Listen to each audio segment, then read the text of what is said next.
Hey guys, TrainerDC here, coming at you with another video. We have a brand new leak for Pokemon Winds and Waves coming from Kerwash on Twitter. Kerwa, as he's been going by, is a relatively new leaker onto the scene, but some of his leaks have been corroborated by other well-known leakers, so needless to say, because of that, we have to take a look at his information because it may be legit, and there is quite a bit of information here today regarding Pokemon Winds and Waves. So without further ado, let's get into this. The first thing here he says is that the Elite Four is water, grass, fire, and electric, which is kind of odd to me, to be honest with you, because I don't think we've ever gotten a water, grass, fire type triangle as an Elite Four. Like, yeah, you might get a water Elite Four member, but the others are going to be something different. And electric always felt like the fourth of those elemental types to me. So interesting to see that those are the typings for the Elite Four. Unlike most previous games, the Elite Four and champions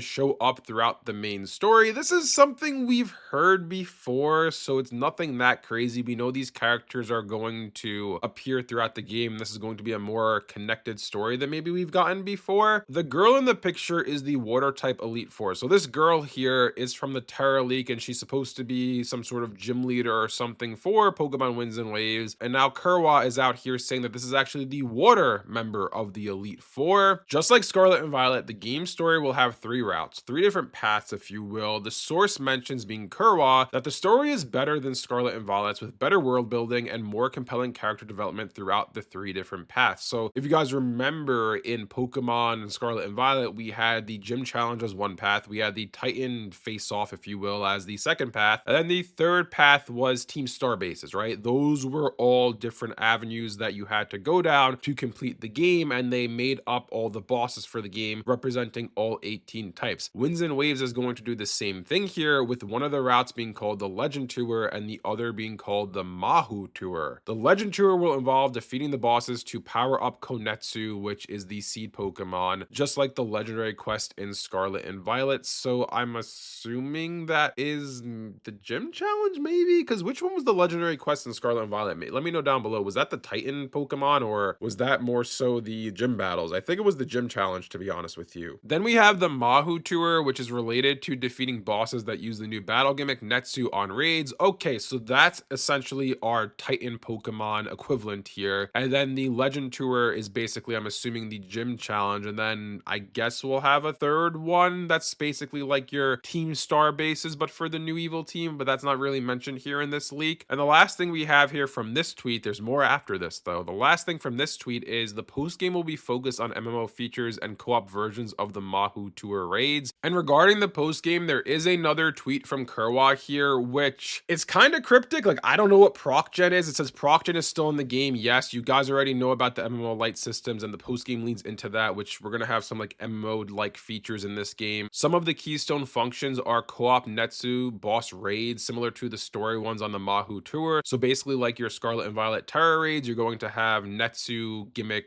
raids in this game, as well as multiplayer travel agency races. I don't know what that means, but yeah, that's apparently more of the post game. Then the other tweet we have from Kerwa here is regarding the seed Pokemon itself, which again is codenamed Konetsu. A sickly young girl takes care of Konetsu, and you help her protect it from the bad guys, the evil team, we can presume, as you go around the region. Defeating bosses on the Legend Tour will empower Konetsu, similar to how the Scarlet and Violet Legends gain new traversal features. So this is some of what we were saying in that prior tweet, but basically what it sounds like here is this is going to kind of be like a Cosmog Nebby situation in Pokemon Sun and Moon, that we get that Pokemon very early on in our care, just like we got Nebby aka Cosmog in Pokemon Sun and Moon from Lily. And basically, as we progress throughout the game and we beat the different gym challenges and the different boss fights and whatnot, the 18 typings that are represented in these fights, the Konetsu, the seed Pokemon, will gain more powers and become more powerful from that. Just like in Scarlet and Violet, when we would get through certain fights in the story, Koraidon or Miraidon, respectively, depending on your version of the game, would gain new abilities traversal wise, like the ability to fly or swim or whatever. I don't remember. It's been a while since I played that game, but you know what I'm getting at here. So we're going to see something similar to that in Winds and Waves, which is not all that surprising, to be honest with you. Like, it seems like the seed Pokemon, which we know is going to be this procedurally generated Pokemon that's going to look different in every person's person's game, according to the early Terra leaks, it's gonna probably get different aspects of the uniqueness to its design throughout the story. Like, let's just say the seed Pokemon, let's say it's a flower. I don't know what it is, but let's just say it's a flower because it's a seed, it evolves into a flower. Who knows? But let's just say as you beat the third gym leader, it gets a flower on its right shoulder, and then your buddy's playing the game, and your buddy beats the third gym leader, and it has a flower on its left shoulder. Like, we might see something like that, that the procedural generation happens gradually as you progress throughout the story, and that's what they mean here by as you beat different boss battles, you're going to get new abilities from this seed Pokemon, and maybe it also serves as some sort of mechanic for the game itself. I don't know. Maybe it's tied heavily to the gimmick more so than other Pokemon have been, that as we progress throughout the story, we actually gain new access to different parts of the gimmick. Like, for example, if we use terrestrialization as our gimmick here, just for argument's sake, let's say this seed Pokemon, when you play the first two gyms, you unlock like the fire, water, and grass terrestrialization, right? And then you beat gym number 3, and all of a sudden you get ghost fighting and psychic. And then gym number 4 grants you fairy, dragon, and dark. You know what I'm saying here? It's like as we progress throughout the game, you get more access to the gimmick. It would be interesting to see them do something like that, although I don't know how that would work because we don't even know what this gimmick is going to be really. And also too, I feel like that'd be kind of weird to